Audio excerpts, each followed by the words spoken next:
akala niyo mga kapatid, wala nang pagsubok na darating. Hindi po. Ang kaibahan nga lang natin, pag na once na kakakilala na tayo sa Panginoong Jesus, wala na. Bali wala na yung mga pagsubok na yun. No? Kasi meron tayong Diyos mga kapatid. At ang pangatlo, walang limitasyon. Walang limitasyon ang magagawa ng Diyos sa pamagitan ng natin, no? Either ikaw, lalaki o babae,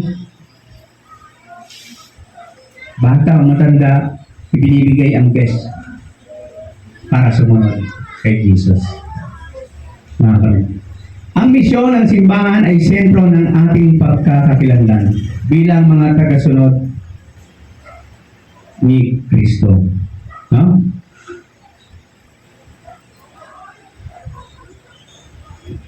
Ito po yung ating mga church activities, pagpupulong o prayer meeting, makikita natin yan, mga gawain, mga small groups, etc.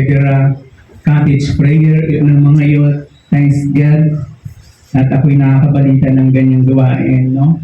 Yan ang dapat natin bilang isang iglesia, dito dapat tayo focus, no?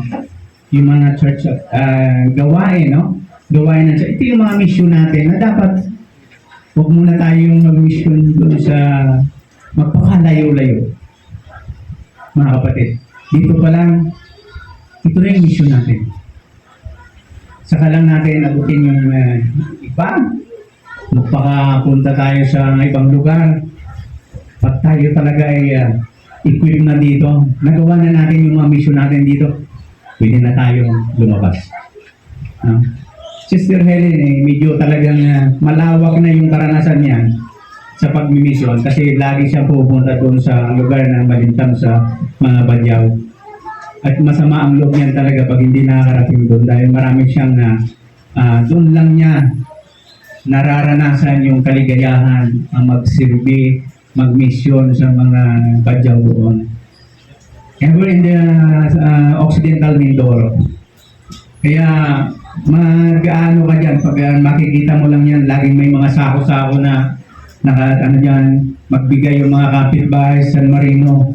Iipunin niya yan para lang dalhin sa gawain doon sa Occidental Mindoro. Either gumastos pa yan ng pera, pangmasahe, bali wala. Ganun ang pagmimisyon. May sakripisyo, pero masaya.